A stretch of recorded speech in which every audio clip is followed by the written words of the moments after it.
ya a nuestra entrevista, a nuestro espacio de opinión. Precisamente hoy nuestra entrevista es con el exministro de Trabajo, Juan Cheput. Ya lo tenemos con nosotros acá en línea. Es importante para Contigo en la Noticia escuchar todas las voces, sobre todo en este contexto político que se vive acá en el Perú. Exministro, muy buenos días. Un gusto que nos esté acompañando en nuestro espacio de opinión a esta hora. Bienvenido. Muy buenos días. Es un placer conversar con ustedes. A sus órdenes. Bien, exministro, vamos a iniciar un poco con todo este contexto político. No sé si podemos hablar de una confirmación de lo que ya se ha venido denunciando, pero la transcripción de este audio entre Samir Villaverde y el exministro de Transporte y Comunicaciones, Juan Silva, revelaría lo que se denuncia una organización criminal dentro del Ministerio de Transporte y Comunicaciones. ¿Cuál es su visión al respecto? Estoy de acuerdo con ello. Cuando era miembro de la Subcomisión de Acusaciones Constitucionales y tuve a mi cargo el caso de los cuellos blancos, se determinaba con claridad cómo funciona una organización criminal. Necesita de una estructura, necesita de objetivos, necesita la premeditación y la alevosía, y necesita una persona que pueda abrir el camino desde el más alto nivel jerárquico. Yo no tengo duda que esta última persona sería el presidente de la República, quien, a través del nombramiento de Juan Silva y de la participación de gentes como Samir Villafuerte, hicieron del Ministerio de Transportes y Comunicaciones un antro de la corrupción. Yo creo que los audios no se pueden ver de manera aislada. Hay coherencia entre lo que dice Samir Villaverde, lo que dice Karelis López, lo que han mencionado otros colaboradores eficaces. Entonces, esta situación definitivamente es insostenible para el gobierno. Yo creo que ya entró en su etapa final. Ahora, no solo eso, en este audio, exministro, según la transcripción que hemos podido leer, de hecho se detalla cómo operaría esta supuesta organización criminal. Se dan nombres incluso de otros funcionarios públicos, se da el nombre y se refiere nuevamente al sobrino del presidente de la República, Pedro Castillo, a quien allí en el audio, en la transcripción, vemos que se denomina o lo denominan como Francia, le dicen en algún momento Fray, se menciona incluso a la empresa, el nombre de la empresa constructora, parte de este consorcio, la empresa Tapusa, sobre el tema del puente Tarata 3. Es decir, se van detallando los miembros, pero además la forma de operar de la organización, al menos de lo que hemos podido leer. Le pregunto a usted, exministro, ¿qué costo político trae esto? ¿Pudiera ser esto apenas el inicio incluso de muchas entregas de transcripciones que tendrá que analizar después la propia Fiscalía, pues que se encuentra a cargo del caso? El costo político es muy alto y afecta directamente al presidente. El hecho de que él no se manifieste ni dé declaraciones indican de que hay un alto nivel de culpabilidad, o por lo menos de temor de hablarle a la prensa.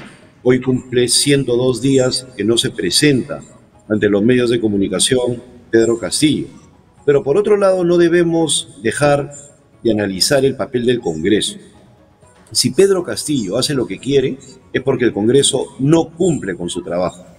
Parte de las denuncias que ha habido en los últimos días involucran a empresas chinas que habrían recibido beneficios a dedo, es decir, grandes concursos que sumarían centenas de millones de soles y que fueron otorgados a dedo, como nunca se ha hecho en los últimos gobiernos. Entonces, estamos en presencia de una mafia mayor, pero ante ello el Congreso no hace las investigaciones del caso. Hay declaraciones penosas, como las de Jorge Montoya, ¿no?, que dice, no es momento de censurar al premier, ¿no? ¿Hasta cuándo va a ser el momento? ¿Van a querer de que el presidente mate a alguien en vivo y en directo y tampoco va a ser el momento? Es decir, en el análisis que estamos haciendo al día de hoy, debe quedar completamente claro que si se está llegando a esta descomposición total es por culpa del Parlamento, que no está ejerciendo el control político como debe ser, porque están priorizando el quedarse ellos, con tal, o sea, no vacan a Castillo con tal de quedarse ellos, y eso nos está haciendo un tremendo daño. Importante lo que acaba de puntualizar, lo decía también por parte del Ejecutivo, justamente el presidente de la República ya lleva más de 100 días que no encara a la prensa, no sabemos su verdad, no sabemos esa verdad que pueda lucir pues diferente a lo que se está diciendo, pero lo que sí sabemos, exministro, desde el Ejecutivo es que hemos escuchado a varios ministros hablar sobre el tema. El ministro de Defensa, Gavidia, justamente decía que este tipo de declaraciones, esta filtración de transcripción, lo único que busca es desviar la atención de otro tipo de temas. De hecho, hace la comparación de Samir Villaverde, que quiere pues que bailen a su ritmo con sus declaraciones. Eso es lo que dice. ¿Cuánto afecta, exministro, en realidad, o cuánto continúa pues dañando, digamos, lo que ya se viene viendo, que es una constante crisis política? Mira, no solamente estamos hablando de estos audios, estamos hablando de las visitas a Zarratea, de Karelyn López, con lo que declaró también de grandes licitaciones en otros sectores. Estamos hablando de la corrupción habida en los ascensos, $20.000 por ascenso, lo que se le encontró a Bruno Pacheco. Estamos hablando de la huida de los sobrinos y del mismo Bruno Pacheco, y sobre todo de la incapacidad generalizada de este gobierno, que en situaciones como la de la crisis alimentaria coloca un incapaz al frente del Ministerio de Agricultura. O sea, es un estado de descomposición total. El Perú no resiste 4 años más así, ni con este Congreso y mucho menos con este gobierno. Ya el nivel de descomposición es total.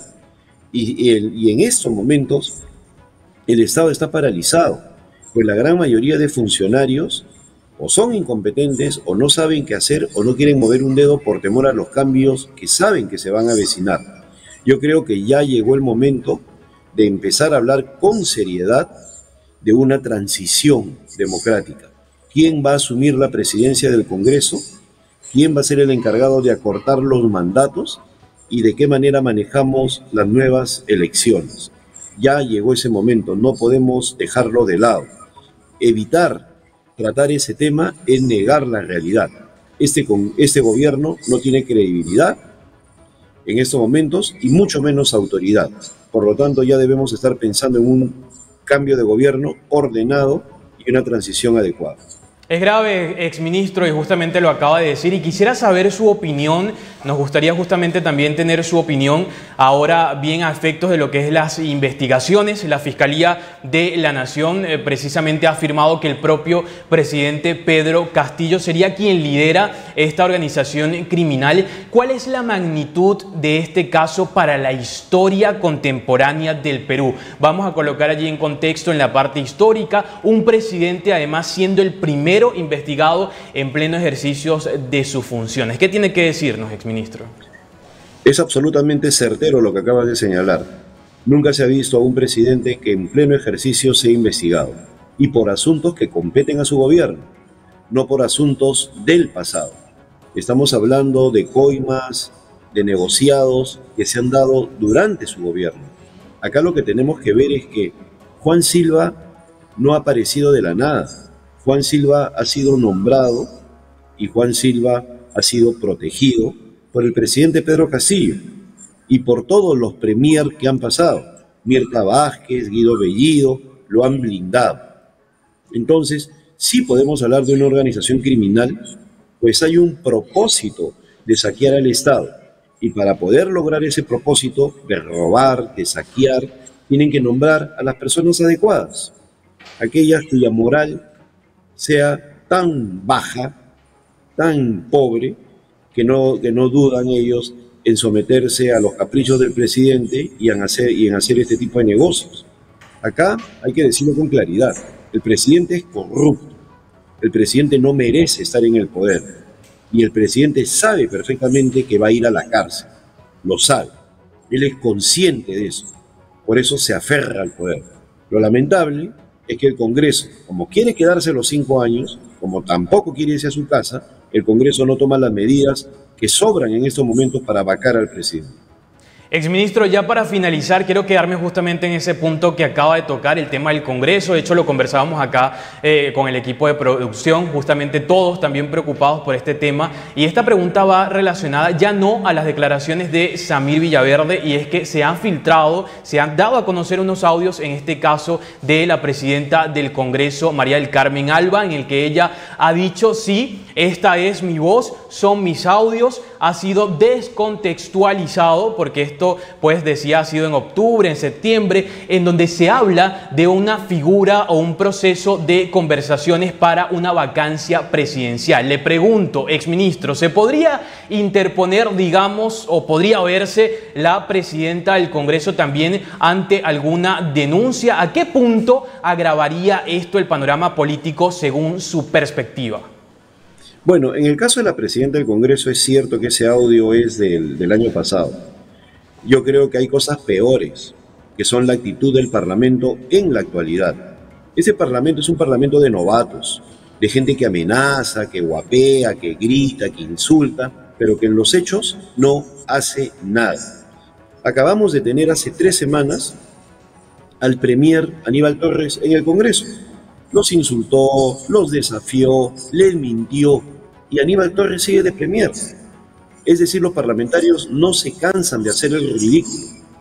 Están permanentemente en una actitud más preocupados de sus redes sociales que de hacer política de verdad. Entonces, no es tanto el audio de la presidenta Mari Carmen Alba, es la forma como se comportan los congresistas, desesperados por aferrarse a su curul, desesperados por permanecer en el cargo, estando en una actitud realmente insólita y penosa, donde no ejercen el control político, no fiscalizan, no critican, nada, son comentaristas de la realidad. Por eso considero yo que el nivel de popularidad del Congreso es históricamente bajísimo, ¿no? Nunca se ha visto niveles de 5 o 6% como estamos viendo en la actualidad. Exministro, vamos a responder justamente una pregunta que le están formulando en las redes sociales. Interesante su análisis a esta hora. La formula Eric Muñoz, nos dice: exministro, ¿opina que se vayan todos, tanto el Congreso y la presidencia? Sí, yo creo que sí, es lo pertinente. Mira, hagamos el siguiente ejercicio mental. Supongamos que asume un nuevo presidente el 28 de julio del próximo año. La pregunta es, ¿va a poder gobernar con este Congreso? Donde están los niños de Acción Popular, donde están los falsos valores del Partido Morado, donde está esa izquierda radical de Perú Libre, donde están los acomodaticios de Podemos o de Somos Perú o el grupete de 5 o 6 personas en APP. De ninguna manera va a poder gobernar, pues. El próximo presidente tiene derecho a tener su propia bancada. La idea de que este Congreso se quede es insostenible. Y además no tiene legitimidad porque el pueblo no los quiere. Tienen que irse todos y tiene que haber elecciones generales. Bien, muchísimas gracias. Ahora sí, exministro, finalizamos la entrevista. Gracias por su tiempo y su valioso, por supuesto, análisis en torno a la situación política del Perú. Muchas gracias. Hasta pronto.